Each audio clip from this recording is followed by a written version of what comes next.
સૌને વિનંતી કે પ્રવચનો પૂરા ન થાય ત્યાં સુધી બધાએ અહીંયા સભા સ્થાને જ બેસવાનું છે એવી આજ્ઞા છે. પુનઃ આપ સૌને વિનંતી કે આપના સ્થાને જ બેસશું. પૂજ્ય ઋષિ ભારતી બાપુ. ભવાની શંકરો વંદે શ્રદ્ધા વિશ્વાસ રૂપિણો યાભ્યામ વિના ન પશ્યંતિ સિદ્ધા સ્વાંત સમીશ્વરમ. એકવાર જોરદાર હાથ ઊંચા કરીને જયકારા કરીએ.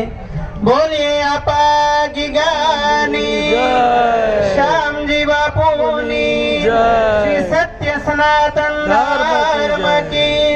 ઓમ નમઃ પાર્વતી પતये હર હર મહાદેવ હર. કર્ણાવતીને આંગણે ગુર્જર ક્ષત્રિય કડિયા સમાજના યુવાનો દ્વારા આયોજિત આ સમૂહ લગ્નમાં ઉપસ્થિત અસ્ખલિત વાગધારામાં જેનું વક્તવ્ય સાંભળવું ખૂબ ગમે અને આપણા ગુજરાત અને રાષ્ટ્રનું ગૌરવ એવા પૂજ્ય આત્માનંદ સરસ્વતી બાપુ અને ક્ષત્રિય સમાજ માટે ગૌરવ તો છે જ, પરંતુ આખા ભારત વર્ષમાં વિશ્વમાં જે જગ્યાનું નામ રોશન થયું છે એ જગ્યા અત્યારે વર્તમાન સમયમાં સંભાળી રહ્યા પૂજ્ય વિજય બાપુ અને આધુનિક અને મોડર્ન યુગ બેનો સુભગ સમન્વય થયો છે. ત્યારે અન્ય તમામ સંતોમાં પૂજ્ય ભક્તિરામ બાપુ, જયરામ બાપુ, રમણીક બાપુ, સના બાપુ, લવજી બાપુ, ભરતદાસ બાપુ અને પોરબંદર ને મેર સમાજનું ઘરેણું એવા હામદભાઈ ગોગન અને નવલ દંપતીઓ. મિત્રો, આજે સમૂહ લગ્ન છે ત્યારે આપણી ભારતીય પરંપરામાં 16 સંસ્કારોમાંથી 15મો સંસ્કાર એટલે વિવાહ સંસ્કાર. અને શાસ્ત્રોમાં કીધું છે કે બ્રાહ્મો દેવસ તથૈ વાર્ષઃ પ્રાજાપત્યસ તથા સુરઃ ગાંધર્વો રાક્ષસશ્ચૈવ પૈશાશ્ચાષ્ટમો દમઃ. 8 પ્રકારના વિવાહ છે એ શાસ્ત્રીય છે, ભૂદેવો બેઠા છે ત્યારે. પરંતુ વર્તમાન સમયમાં આપણે 3 વિવાહ થતા હોય છે. એક માત્ર ને માત્ર રૂપ જોઈને વિવાહ થાય છે, પણ એ વિવાહ ક્યારેય લાંબા ટકતા નથી, કારણ કે શરીર એ અસ્થિર છે, નાશવંત છે, રૂપ જતું રહે છે.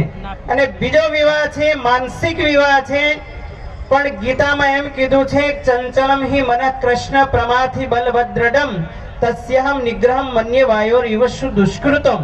મન એ અસ્થિર છે, સંકલ્પ વિકલ્પાત્મકમ મન કીધું છે.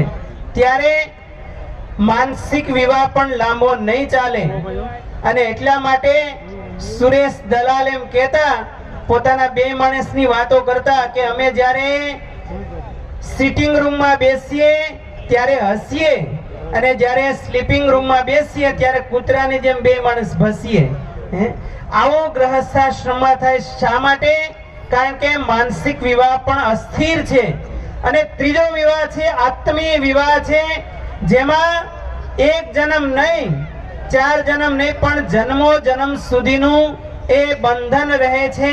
એ વિવાહ હંમેશા ટકતો હોય છે. ને એટલા માટે રામાયણમાં માં અનસુયા માં સીતાને કહે છે કે પતિવ્રતા સ્ત્રી છે એનો ધર્મ શું છે? ત્યારે કહ્યું છે એકઈ ધર્મ એક વ્રત નેમા કાય વચન મન પતિ પદ પ્રેમા.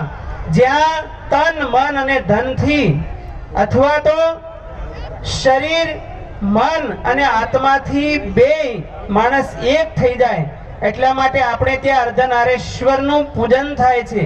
આવો જ્યારે વિવાહ છે એ ગ્રહસ્થાશ્રમમાં હંમેશા સુગંધ મહેકતી હોય છે. બાકી આપને બધાને ખ્યાલ જ છે. હમણાં એક બનેલો પ્રસંગ વૃદ્ધાશ્રમમાં 80 વર્ષના દાદા અને દાદી, એમાં દાદી એમ કહેતા હતા દાદાને કે મારે ત્યાં કેવા સારા સારા માગા આવતા હતા, પણ કોણ જાણે તમે જ મને ભટક્યા. અને ત્યારે ઓલા દાદા શું બોલ્યા ખબર? કે બહુ સારું થયું કે તું જ્યાં ગઈ નહીં ને બધાય સુખિયા થઈ ગયા. સમજાય છે ને? પ્રથમ જય ઘોષ કરશું. મારા લોહીના સંસ્કાર RSS ના છે, એટલે મારી ભાષા છે જ કડક હશે. હું તમારી સામે 75 વર્ષનો છું, 75 રનિંગ. આ દેશના વડાપ્રધાનને મેં 12 વર્ષ સુધી એક જ પથ્થર ઉપર કામ કર્યું છે, નમો ને મેં. એટલે